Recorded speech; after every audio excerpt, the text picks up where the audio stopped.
Hi friends, எல்லோருக்கும் வணக்கம். இன்றைக்கி ஒரு புது கதையோடு தான் உங்ககிட்ட வந்திருக்கேன். அதுக்கு முன்னாடி நீங்கள் செய்ய வேண்டிய விஷயம் என்ன அப்படின்னு கேட்டிங்கன்னா, மறக்காமல் நம்ம இந்த சேனலை சப்ஸ்கிரைப் பண்ணிக்கோங்க. கீழே இருக்க பெல் பட்டனையும் கிளிக் பண்ணுங்கள். அதுக்கப்புறம் என்ன விஷயங்கிறத நான் உங்ககிட்ட வர கதையில் நான் உங்கள்கிட்ட சொல்கிறேன் ஃப்ரெண்ட்ஸ். மறக்காமல் சேனலை சப்ஸ்கிரைப் பண்ணிவிட்டு வீடியோ பாருங்கள் ஃப்ரெண்ட்ஸ். கீழே இருக்க பெல் பட்டனையும் கிளிக் பண்ணுங்கள். அப்போ தான் நான் போடக்கூடிய அனைத்து கதைகளும் உங்களுக்கு உடனுக்குடனே நோட்டிஃபிகேஷன்ஸ் வரும். ஸோ மறக்காமல் சேனலை சப்ஸ்கிரைப் பண்ணிவிட்டு வீடியோ பாருங்கள் ஃப்ரெண்ட்ஸ். வாங்க கதை என்ன அப்படின்ட்டு பார்க்கலாம். நான் அடுத்த நாள் எல்லாமே அம்மா கிட்ட சொல்லிட்டேன். இது மாதிரிம்மா நான் அங்கேயே ஷிஃப்ட் ஆகி போயிட்டேன்.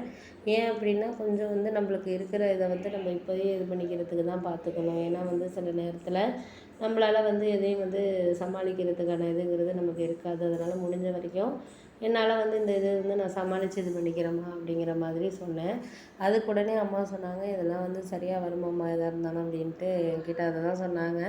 அதெல்லாம் சரியாக வரும், நீ ஒன்றும் கவலைப்படாத. எந்த ஒரு விஷயத்தையும் நம்மளால் சமாளிக்கிறதுக்கான இதுங்கிறது நம்மளுக்கு வேணும்ல. அதனால் நம்ம சமாளித்து தான் இருந்தாகணுமா, வேறு வழி கிடையாது அப்படிங்கிற மாதிரி நான் சொல்லிவிட்டு நான் இருந்தேன். அடுத்த 2-3 நாளைக்கு அப்புறம் பார்த்திங்கன்னா, எந்த ஒரு விஷயத்துக்குமே காம்ப்ளிமெண்ட்ரியாக சில விஷயங்களை எடுத்துகிட்டு போயிட்டு நம்ம சொல்கிறதுக்கான இதுங்கிறது நமக்கு வேணும் அப்படிங்கிறது தான் எனக்கு ஒரு விஷயமா தோணிகிட்டு இருந்துச்சு. அதுக்கப்புறம் நான் எதையும் ஒரு விஷயமா எடுத்துக்கலை. இந்த நேரத்துக்கு இது சரியாக இருக்கும் தவறாக இருக்குங்கிறத காட்டியும் நம்மளுக்கு அந்த நேரத்தில் அது சரியான ஒரு பக்குவத்துக்கு நம்மளுக்கு வேணும் அப்படிங்கிறது தான் நான் ஒரு நினச்ச ஒரு விஷயம். அதனால் அந்த விஷயத்த நம்ம நினச்சி இது பண்ணிக்குவோம். சில விஷயங்கள் கொஞ்சம் கவலையாக இருந்தாலுமே அதை நம்ம எடுத்துகிட்டு போய் பண்ணக்கூடிய விஷயத்துக்கு நம்ம சரியான ஒரு பக்குவத்துக்கு இது பண்ணுவோம் அப்படிங்கிற மாதிரி நான் சொல்லிகிட்டு இருந்தேன்.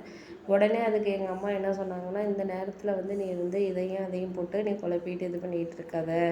சில சமயங்களில் உனக்கு சாதகமாக இருக்கும், சில சமயங்களில் அந்த விஷயங்கள் சாதகமாக இருக்காது. அதனால் முடிஞ்ச வரைக்கும் நம்மளால் என்ன செய்ய முடியுதோ அதை நம்ம செய்கிறதுக்கான வழியை தான் நம்ம பார்க்கணும் அப்படிங்கிற மாதிரி அவங்களும் என்கிட்ட இந்த விஷயத்த தான் சொன்னாங்க.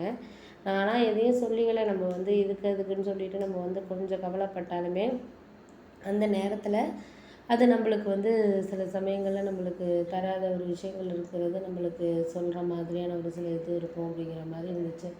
அதனால் நான் அதையெல்லாம் எந்த ஒரு இதையுமே காம்ப்ளிகேஷனாக எடுத்துக்கலை அப்படிங்கிறது தான் ஒரு உண்மையான ஒரு விஷயமே. அதனால் முடிஞ்ச வரைக்கும் நம்மளுக்கு அது சரியாக தவறோ அதை இருந்ததை நம்ம செஞ்சு நம்ம வாழ்க்கையை அடுத்தடுத்த இதுக்கு நம்ம கொண்டுட்டு போகணும் அப்படிங்கிற மாதிரி எனக்கு தோண ஆரம்பிச்சிச்சு.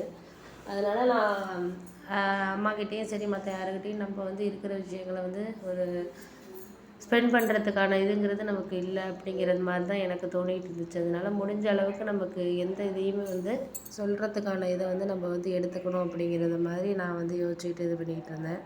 சரி பார்த்துக்கலாம், முடிஞ்ச வரைக்கும் என்ன நடக்குதோ அதை பார்த்துக்கிட்டு நம்ம சரியான இதை கண்டு வாழ்க்கையில் பார்த்துக்குவோம் அப்படிங்கிற மாதிரி நான் யோசிச்சோன்னே, ஆமாம்மா அதுவும் உண்மை தான். நீங்கள் இது அதுன்னு சொல்லிவிட்டு நீங்கள் ஏன் யோசிச்சுக்கிட்டு இருக்கீங்க. நம்மளுக்கு அந்த விஷயத்துக்கு அது கிடைக்கிது கிடைக்கலங்கிறத தாண்டி நம்மளுக்கு அது சரியான ஒரு இதில் கிடைக்கிறதுக்கான இதை பார்த்துக்குவோம், பண்ணுவோம், செய்வோம் அப்படிங்கிற மாதிரி சொல்லிட்டு நான் இது பண்ணிக்கிட்டு இருந்தேன்.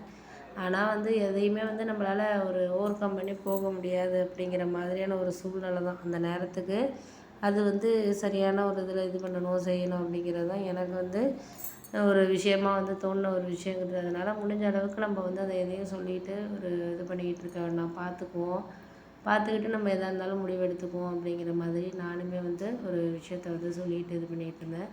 அதனால் எதையும் நான் இது பண்ணலை. எதாக இருந்தாலும் பார்ப்போம் அப்படிங்கிற மாதிரியான ஒரு இதில் தான் நான் இருந்தேன் அப்படிங்கிற மாதிரி சொல்லலாம். ஆனால் அவங்க என்னை அதை அக்செப்ட் பண்ணுறதுக்கான ஒரு இதுங்கிறது இல்லை.